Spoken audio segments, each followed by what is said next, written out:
नखले वफात किस्त नंबर 6। जंग से फरागत पाने के बाद सुल्तान मंसूर कुलाउं ने भी अपने लश्करों के साथ मैदान जंग में नमाज शुक्राना अदा की। इस मौका पर सुल्तान पर इस कदर रिक्कत तारी हुई कि इसकी सिसकियों की आवाज़ दूर दूर तक फैले लश्करों ने सुनी। सुल्तान ने गिड़गिड़ाकर उस बारी ताला के हुजूर इजहार तशक्कुर किया जिसने इसे इस शानदार फतह से हमकिनार किया था। तशक्कुर के इजहार का इससे ज़्यादा मौसू मौका और कौन सा हो सकता था कि एक तरफ 1,60,000 तातारियों काफिरों का लश्कर अजीम मुसलमानों की वाहिद सल्तनत मिस्र को तबाह करने के लिए मौजूद था, और दूसरी तरफ 1.5 लाख मुजाहिदीन इस्लाम अपने सर हथेलियों पर लिए खड़े थे। ये ताईद गैबी थी जिसने मुसलमानों को इन खौफनाक दरिंदों पर फतह दिलाई, और वो 80,000 लाशें मैदान जंग में छोड़कर भाग खड़े हुए। दिन भर की जंग के बाद लश्कर और खुद सुल्तान काफी थक गए थे। सुल्तान ने हुक्म दिया कि खाने से फरागत के बाद सिवाय पहरेदारों के तमाम लश्कर कामिल आराम करे। इस वक्त बाद सरदारों ने तातारियों को फौरी ताकुब करने का मशवरा देना चाहा, मगर सुल्तान ने इरशाद फरमाया कि आज रात लश्कर को आराम का पूरा मौका दिया जाए और ताकुब के बारे में सुबह को कोई फैसला किया जा सकेगा। सुल्तान के हुक्म के मुताबिक तमाम सिपाही खाने से फारिग होकर ऐसे बेखबर हुए कि उस वक्त तक उन्होंने करवट भी न बदली जब तक सुबह मुअज्जिन ने नमाज फजर के लिए जनाजा गाया। आज़ान के बाद सुनकर सिपाही बेदार हुए और फिर सब बारगाही इलाही में सरबसुजूद हो गए। अब सुल्तान ने सरदारों और अमीरों को अपने खैमे में तलब किया ताकि आइंदा का लाहे अमल के मुतालिक कोई फैसले किए जा सके। बाज़ अमीरों की राय थी कि चूँकि तातारियों के दोनों सरदार अबाखा खान और मंजू तैमूर भी बच निकले हैं, इसलिए इनको फ़ौरन ताकुब किया जाए और जहाँ भी हों इन्हें दम के दम में लिया जाए। लेकिन बाज़ उमरा का ख्याल था कि तातारी ऐसी बुरी तरह शिकस्त खाकर भागे हैं कि अब वो हुदूद शाम में न ठहरेंगे। इस वक्त इनके ताकुब में फौज को खामखा परेशानी होगी और इससे कुछ हासिल भी ना होगा। सुल्तान ने तमाम उमरा को आज़ादी से बहस की इजाज़त दी थी, इसलिए खूब गर्मा गर्म बहस हुई और दोनों गिरोह एक दूसरे को अपना हम ख्याल बनाने में मसरूफ़ थे। फैसला तो दरअसल सुल्तान ने ही करना था, लेकिन वो चाहता था कि दोनों गिरोहों के नुक्ता नज़र और हिकमत अमली को सुने ताकि वो सही नतीजे पर पहुँच सके। इस बहस के दौरान में ही इसके लश्कर के चंद सवार सुल्तान के रूबरू पेश किए गए जिनको तातारियों की खबर लेने के लिए रवाना किया गया था। इन सवारों ने सुल्तान को फौरी मुतल्ला किया कि तातारियों ने शिकस्त खाकर अब हमदान का रुख किया है और वो सब के सब एक जगह जमा होकर हमदान की तरफ बढ़ रहे हैं। हमदान उस वक्त हलाकू के तीसरे बेटे तिकुदार ओगलान के ज़ेरे हुकूमत था।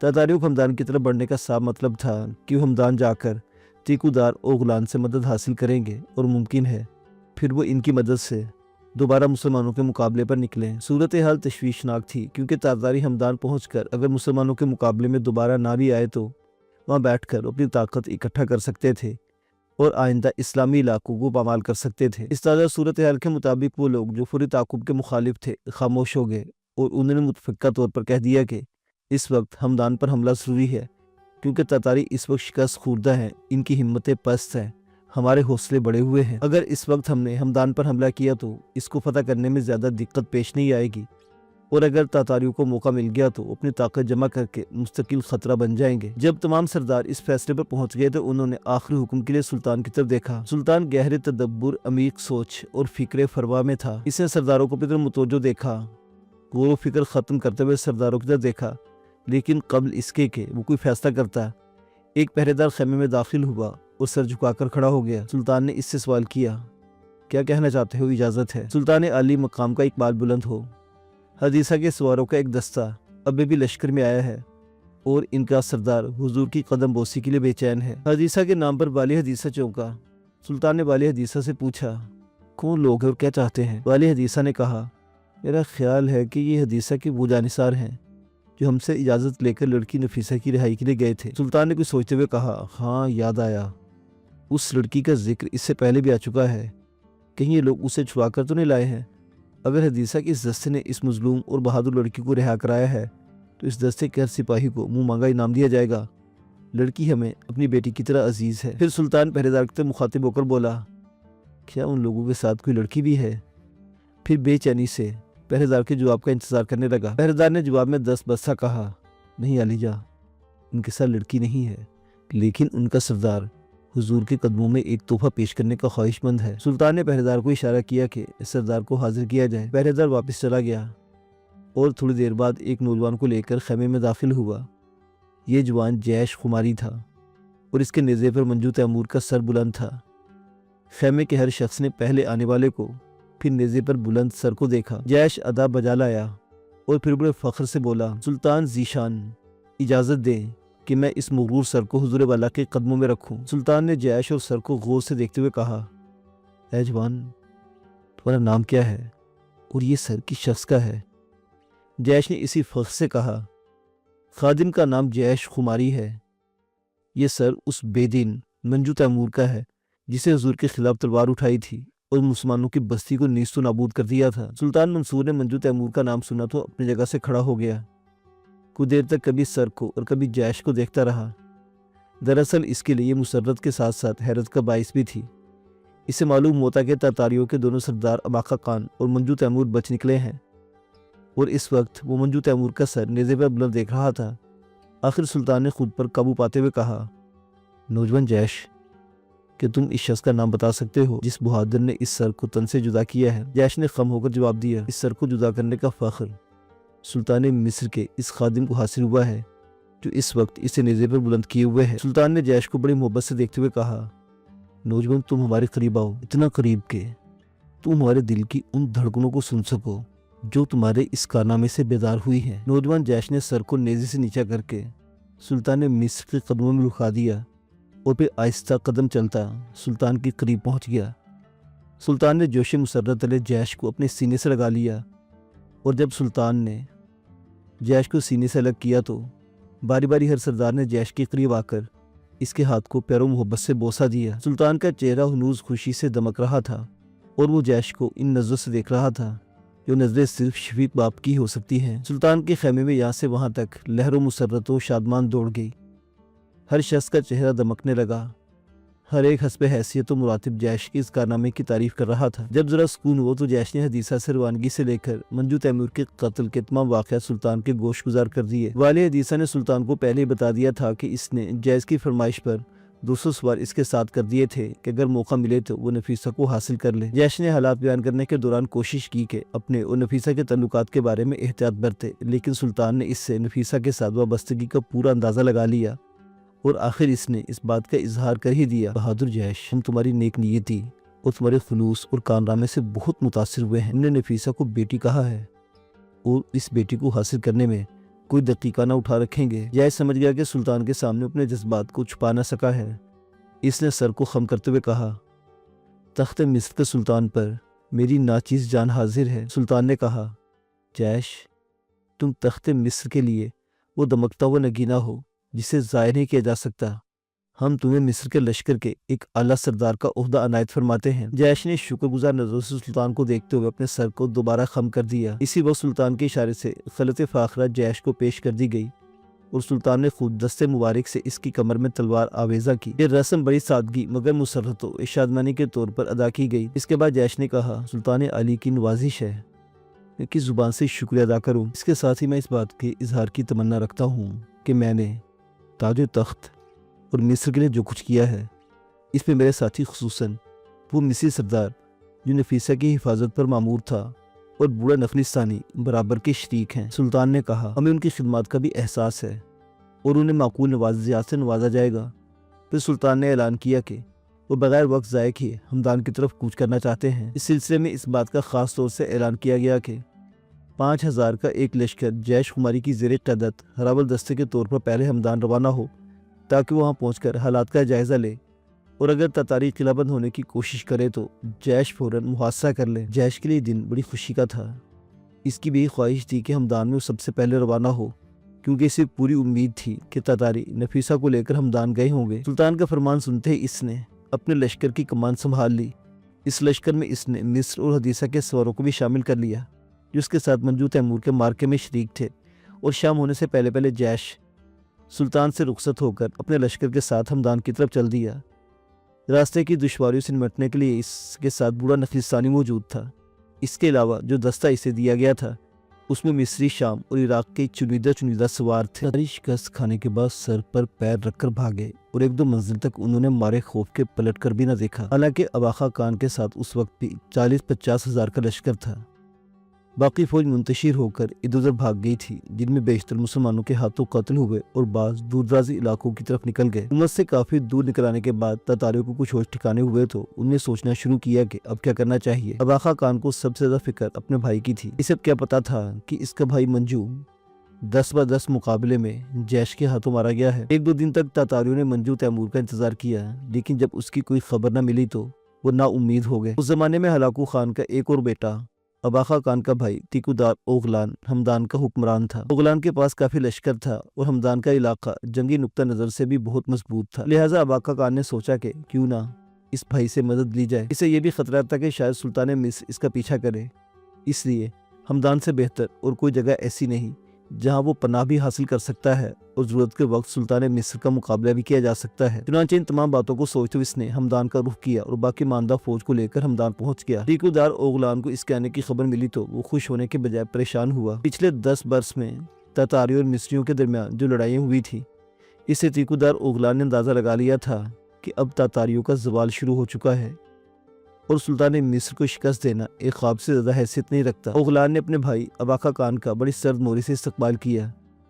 इस सर्द मोरी में हमदान के सरदार भी शामिल थे। हमदान के तातारी सरदारों को ये खूब पैदा हो गया था कि अगर अबाखा खान हमदान में ज्यादा ठहरा तो मुमकिन है कि सुल्तान मिस्र हमदान का रुख करे और यूं इनका भी वही हश्र हो जो अबाका खान का हुआ। तो तीकुदार को खौफ था कि अबाका खान के पास अब भी काफी फौज हो सकता है वो हमदान पर ही कब्जा कर ले। टीकुदार ओगलान ने किले से निकलकर अपने भाई से मुलाकात की। अबाका खान का ख्याल था कि इसके और इसकी फौज के हमदान के दरवाजे खोल दिए जाएंगे, लेकिन ओगलान ने ऐसा नहीं किया और रस्मी गुफ्तगू के बाद सिर्फ अबाका खान और चंद सरदारों को किले में आने की दावत दी। बाकी फौज को फसील के बाहर ही ठहराया गया। अबाका खान बड़ी उम्मीद लेकर आया था। इसका ख्याल था कि तीकुदार ओगलान इस शिकस्त का बदला लेने में इसका हमनवा होगा और फिर वो तीकुदार की मदद से मिस्रियों से दो हाथ करके अपने किए गए वकार को हासिल करने की कोशिश करेगा। लेकिन इसके सरदारों ने मुसलमानों से जंग की सख्त मुखालिफत की। इसके साथ ही उन्होंने दबे अल्फाज में इस बात का इजहार भी किया कि अबाखा खान को इस वक्त पनाह देना खुद अपनी मौत को दावत देना है। अबाखा खान भागते वक्त अपने साथ नफीसा को भी लाया था। गरीब नफीसा बड़ी मुसीबत के दिन गुजार रही थी। रास्ते भर में अबाखा खान इसे साकी गरी के लिए मजबूर किया, लेकिन नफीसा ने शराब के बर्तनों को हाथ लगाने से साफ इनकार कर दिया और इसके नतीजे में बड़ी बेदर्दी से इससे कोड़े मारे गए। किले में दाखिले के वक्त नफीसा भी इसके साथ थी। अबाखा खान ने अपनी शान जताने के लिए तीकुदार से कहा कि ये दमिश्क की शहजादी है और इसके साथ शादी करने का इरादा रखता है, लेकिन नफीसा के मुरझाए हुए चेहरे और बुझे एतवार से जाहिर कर दिया कि वो अबाखा खान से कभी खुश नहीं और उसके पंजे से आज़ाद होना चाहती है। नफीसा इस परेशानी और मुसीबत में भी एक दमकता सितारा और चमकता महताब थी। तीकुदार ओगलान की इस पर नजर पड़ी तो होशो आवाज खो बैठा और खुद नफीसा को हासिल करने की फिक्र में लग गया। तीकुदार ओगलान के सरदार भी अबाका खान के पहले ही खिलाफ हो रहे थे, उसे पनाह देकर खुद को मुसीबत मोल नहीं लेना चाहते थे। इस बात से ओगलान को शय मिली और इसने सरदारों की राय और मशवरे से आखिर अबाका खान को जहर देकर हमेशा के लिए खत्म कर दिया। अबाका खान का खात्मा बड़े ड्रामाई अंदाज से हुआ था। हमदान के बाहर पड़े हुए तातारी लश्कर को 3 दिन तक ये मालूम भी न हो सका कि इनका सरदार मौत की नींद सुला दिया जा चुका है। आखिर एक शाम ने खबर सुनाई गई। तातारी लश्कर पर इस खबर से बिजली गिर पड़ी और इनकी उम्मीदों का चिराग हमेशा के लिए बुझ कर रह गया। तीकुदार ओगलान ने ऐलान कराया कि जो तातारी इसकी सरदारी तस्लीम करने पर आमादा है वो हमदान में दाखिल हो सकते हैं, वरना उन्हें इख्तियार है जिस तरफ चाहे चले जाएं। इस ऐलान से कुछ तातारी तो तीकुदार से मिल गए, बाकी जिसका जिधर मुंह उठा चल दिया। 1,60,000 का वो लश्कर जो मिस्र को फतह करने निकला था इस तरह तितर बितर हो गया। अबाका खान के खात्मे के बाद तीकुदार को नफीसा हासिल करने का मौका मिला। वो उसके पास गया। शहजादी, अब तुम्हें खुश हो जाना चाहिए कि तुम एक भिगोड़े सरदार की नहीं बल्कि हुक्मदार हाकिम की सरदार की बीवी बनने वाली हो। ओगलान ने अकड़ कर इससे कहा। इसे खुशफहमी थी कि उसकी सल्तनत और हाकिमदारी देखकर मुतासिर होगी और हाँ कर देगी, मगर नफीसा ने इंतहाई बेजिगरी और नफरत भरे अंदाज में तीकुदार से कहा, मैं तुम्हारी हाकिमदारी और तुम पर थूक फेंकती हूँ। तुम्हारे हाथ बेगुनाह और मुस्लिम मुसलमानों के खून से रंगे हुए हैं। नफीसा की इस गर्मागर्म जवाब पर ओगलान का चेहरा मारे तैश के एकदम सुर्ख हो गया और चाहा कि इस मुंह जोर शहजादी को अभी सबक सिखा दे, मगर फिर बर्दाश्त से काम लिया और 1000 जतन कर डाले, मगर नफीसा टस से मस न हुई और तीकुदार को अपने करीब तक न आने दिया। ओगलान ने सोचते हुए भी अभी पंछी नया है, कुछ दिन बाद खुद राह रास्त पर आ जाएगा, नफीसा को इसके हाल पर छोड़ दिया। हमदान के जासूस सवार रोज ये खबरें हमदान लाते कि सुल्तान मिस्र अबाका खान से निपटने के लिए अपने लश्कर के साथ हमदान की तरफ बढ़ता आ रहा है। इन खबरों से अहले हमदान में बड़ी बेचैनी और हरास फैल गया। टीकूदार भी परेशान था कि अब क्या करना चाहिए। इसे अबाका खान को खत्म करके हमदान को तातारियों से बचाया था, लेकिन सुल्तान के कूच की खबरों ने इसे बहुत ज्यादा परेशान कर दिया था। एक दिन जासूसों ने यह खबर भी पहुंचाई कि अबाका खान का दूसरा भाई मंजू तैमूर मुसलमानों के हाथों मारा गया। इसका सर नेज़े पर बुलंद करके फौज के आगे आगे इबरत के लटकाया गया है। इसके साथ ही मुखबिरों ने इस बात का इजाफा कर दिया कि सुल्तान ने ऐलान कर दिया है कि जब तक अबाका खान और टीकूदार का सर भी इसी तरह नेज़े पर बुलंद न होगा, सुल्तान काहिरा वापस न जाएगा। अफवाहें रोज उड़ती, कोई कुछ कहता, कोई कुछ। हर जगह हर मकाम पर मुसलमानों की पेशकदमी का जिक्र होता। टीकूदार सख्त सरासीमा था और रोज अपने सरदारों से सलाह मशवरा करता, मगर बगैर किसी फैसले के मजलिस बर्खास्त हो जाती। हकीकत ये है कि इसके सरदार मुसलमानों से जंग के लिए किसी तरह आमादा ना थे, लेकिन टीकूदार खामोशी से हमदान को मुसलमानों के हवाले नहीं करना चाहता था। आखिर एक दिन हमदान में ये खबर आग की तरह फैल गई कि मिस्र लश्कर हमदान के बिल्कुल करीब पहुंच गया है।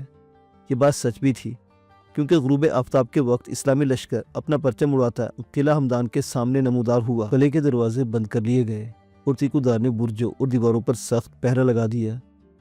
नफीसा को ये खबर मिली तो दौड़कर बुर्ज के रोजन से झांकने लगी। इसे शाम की धुंधलके में इस्लामी परचम दूर लहराता नजर आया और वो फरते मुसर्रत से खिल उठी। हकीकत में वो इस्लामी लश्कर नहीं था, अलबत्ता इस्लामी लश्कर का वो हिस्सा जरूर था जिसे सुल्तान मिस्र ने जैश खुमारी की सरगर्दगी में बतौर हरावल हमदान रवाना किया था।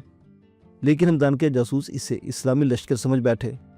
दरअसल वो मुसलमानों से इस कदर खाइफ हो गए थे कि इन्हें एक एक मुसलमान 100 नजर आते थे, और इसीलिए हमदानी जासूसों ने कुल 5000 सवारों को इस्लामी लश्कर समझ लिया। जैश ने किले के सामने पहुंचकर लश्कर को खैमजन होने का हुक्म दिया और फिर बूढ़े नखलिस्तानी और दूसरे सरदारों को लेकर किले के गिर चक्कर लगाने चला गया, ताकि रात की तारीकी से फायदा उठाते हुए किले के कमजोर हिस्से का पता लगाए और सुबह को इसी के मुताबिक किले पर हमला करे। रात को ज्यादा तारीख ना थी, शुरू दिनों का चांद निकलकर गायब हो चुका था, लेकिन रोशनी का अक्स मौजूद था, जिसमें जैश ने किले के चारों तरफ का खूब जायजा लिया। हमदान का किला एक ऊंचे मकाम पर वाक़ था और इस किले में पूरा शहर आबाद था। उस दौर में शहर आमतौर पर किलों में आबाद होते थे ताकि बैरूनी हमलों से महफूज रहे। किले के चारों तरफ मजबूत फसील के साथ साथ गहरी नहर थी जिसमें पानी भरा हुआ था। शहर के चारों तरफ दरवाजे थे जिनमें दाखिल होने के लिए नहर के ऊपर लटकने वाले पुलों को पार करना होता था।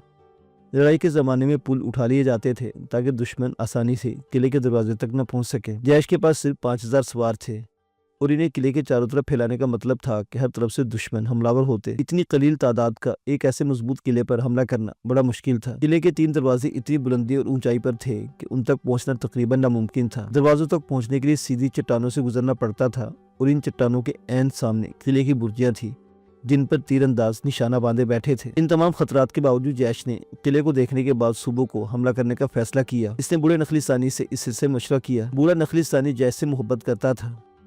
इसे होम्स से अपनी बेटियां मिल गई थी, लेकिन इसने जैश का साथ न छोड़ा और इसके साथ ही हमदान रवाना हो गया। बूढ़े की राय थी कि सुल्तान का इंतजार करना चाहिए ताकि किले पर भरपूर हमला किया जा सके, लेकिन जैश सुल्तान के आने से पहले पहले किले पर कब्जा करके नफीसा को हासिल करना चाहता था। इसका ख्याल था कि नफीसा इसी किले में मौजूद है और अब वो इसे जल्द से जल्द आज़ाद कराना चाहता था। रात इसी गुफ्तगू में गुजर गई।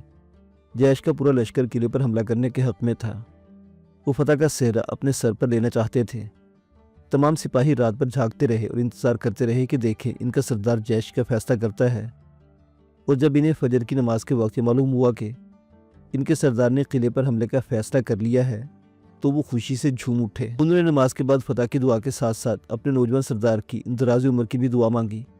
अल्लाह ताला ने इनके कल्ब की गहराइयों से निकली दुआओं को कबूल फरमाया। नमाज फजर के बाद जब मिस्री सवारों ने किले पर नजर दौड़ाई तो ये देखकर सख्त मुतअज्जिब हुए कि किले के सामने के दरवाजे पर तातारी परचम के बजाय इस्लामी परचम लहरा रहा था। ये वाकई बड़ी हैरत अंगेज बात थी।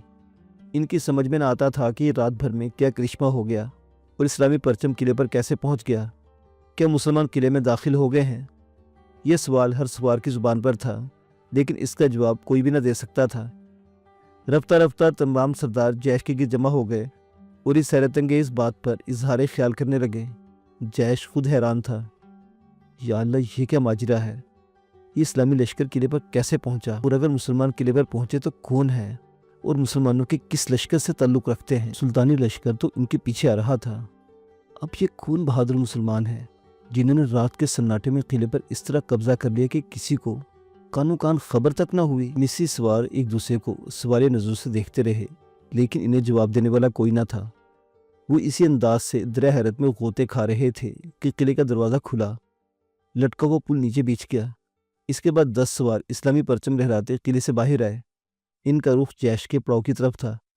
آنے والوں کے ہاتھوں میں اسلامی پرچم تھا، اس لیے جیش نے چند سوار سرداروں کے ساتھ آگے بڑھ کر ان کا استقبال کیا۔